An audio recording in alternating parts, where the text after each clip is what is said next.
If I asked you right now, what time is it? You'd instinctively glance at your wrist or your phone, give me a precise number. Sure. And we both agree that we're all, marching forward into the future at the exact same pace.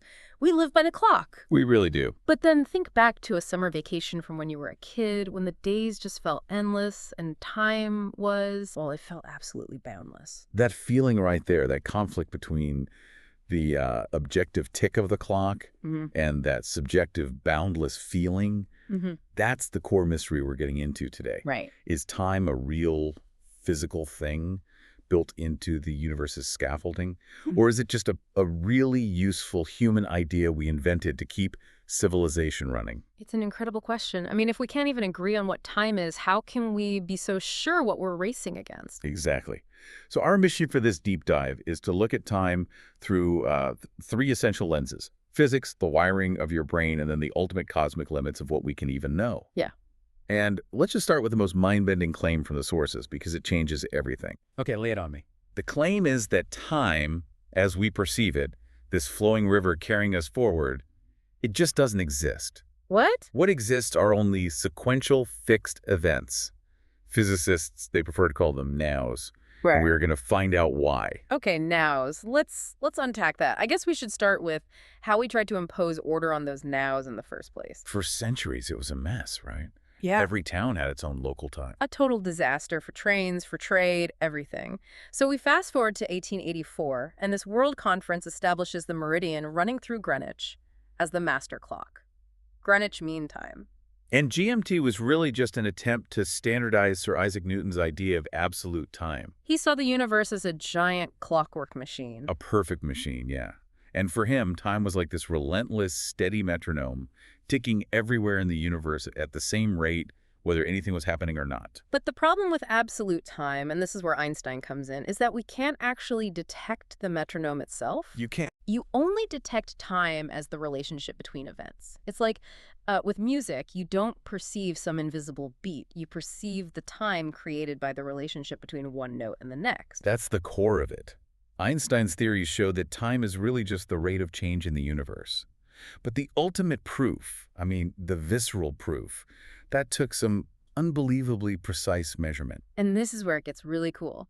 The sources highlight the aluminum ion experimental clock. At the National Institute of Standards and Technology. Yeah, and this thing is so accurate, it would lose, 1 second every 3.7 billion years? It's just staggering to think about. So in 2010, they took two of these perfectly synced clocks, and they just moved one of them up by 12 inches. Just 1 foot higher? And immediately, the higher clock went out of sync. It started beating just a tiny bit faster than the one on the floor. Wait, a 12-inch difference changes the speed of time. How is that even possible? Because the higher clock was fractionally farther away from Earth's gravitational pull. Gravity literally slows time down. So the stronger the gravity. They're slower time runs. Yep. Einstein predicted this over a century ago. And that experiment is the physical proof that time is relative. It's why physicists prefer nows over time. When you move that clock, you're not changing a universal metronome.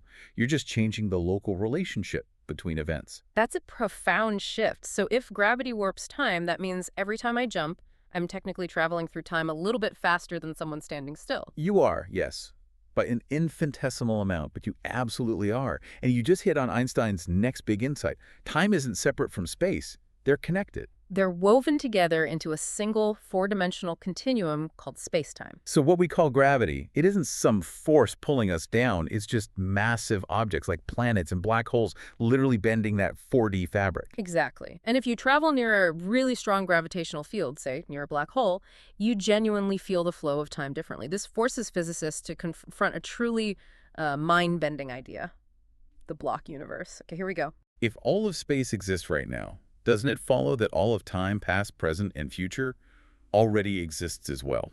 I get the idea of it as a single block, like a loaf of bread or the cake from the source material, but that's deeply unsettling. If the whole timeline is already laid out, where does free will even fit in? Well, physics suggests all moments are equally real. The Big Bang is one end of the cake, the end of the universe is the other, and all events, your birth, this conversation right now, your death, are already laid out in that block. But if it all exists at once, why do we only feel like we're moving forward one tick at a time? Because our consciousness is like a very narrow spotlight.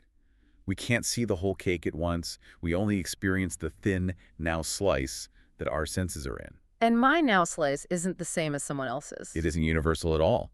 Your now on Earth includes light from Alpha Centauri that's already 4 years old, but an observer on Alpha Centauri has a now slice that includes Earth from 4 years ago. You can't both be right about a single universal now. So physics basically locks time into the fabric of the universe. But then why does it feel so different when I'm bored versus when I'm, say, in a car accident? Let's shift from the cosmos to what's happening inside our heads, because neuroscience says our perception of time is an active construction. It's not passive tracking at all, you're right. And the way the brain warps our personal clock is fascinating. Take those high-stakes events, like an accident. People always say it felt like it was in slow motion. Yeah, I've heard that. I always just assumed your brain was processing things faster. The sources suggest it's actually about memory recall.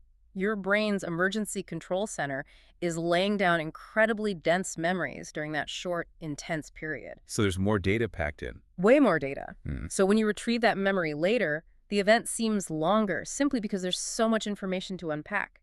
The brain prioritizes a good story over accurate timing. Speaking of a good story, the simple act of snapping your fingers is a kind of miracle of synchronization, isn't it? It really is. Because your ears process the sound way faster than your eyes process the sight of your fingers moving, Right. the signals arrive at your brain at different times. The brain has to wait, hold on to them, and then stitch them together to create a single, coherent narrative.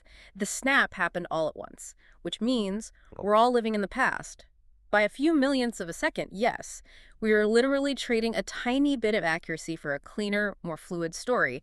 It's the ultimate trade-off: speed versus narrative.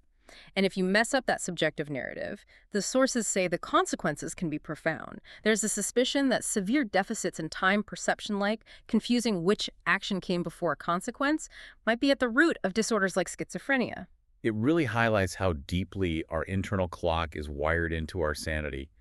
But that wiring isn't universal. Our culture has a huge influence on it. You mean like the Mandala tribe in Brazil? Exactly. They have no abstract, linear word for time in their language. They just don't live by clocks or calendars. So how do they organize their lives? How do you meet someone for lunch? They organize everything by the content of the event itself.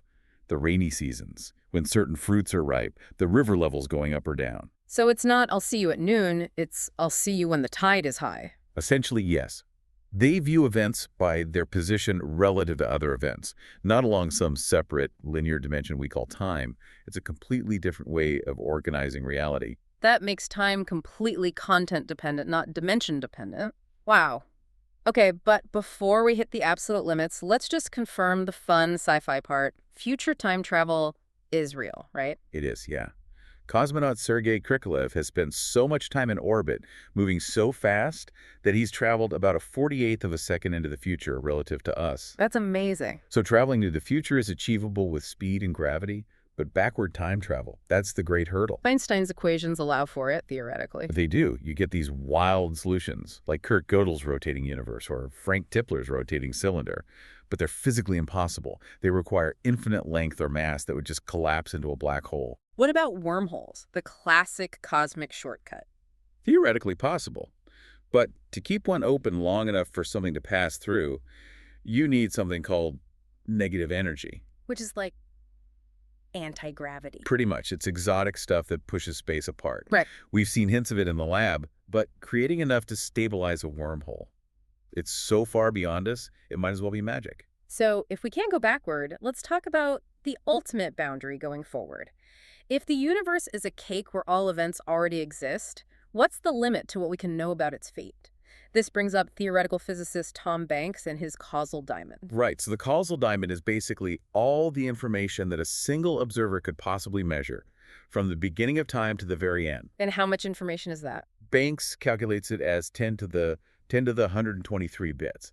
It's a number so large you would run out of time just writing it down. It's unfathomable. Okay, so can we even hypothetically ever measure all of that? No.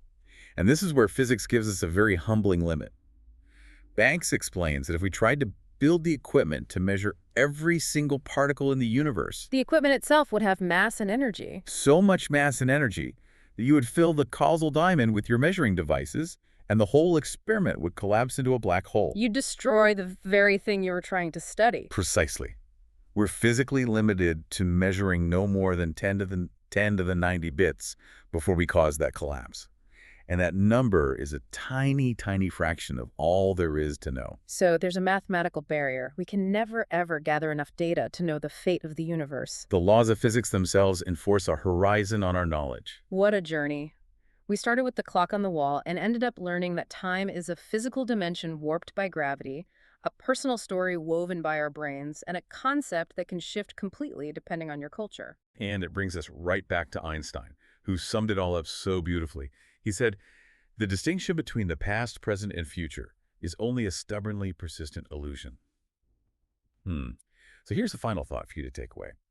Since physics proves we are permanently barred from ever gathering enough information to predict the universe's end, thanks to that black hole limit, maybe we should stop worrying about time's ultimate fate and instead focus on the only moment we know is real, the now your brain is so actively constructing for you right this second.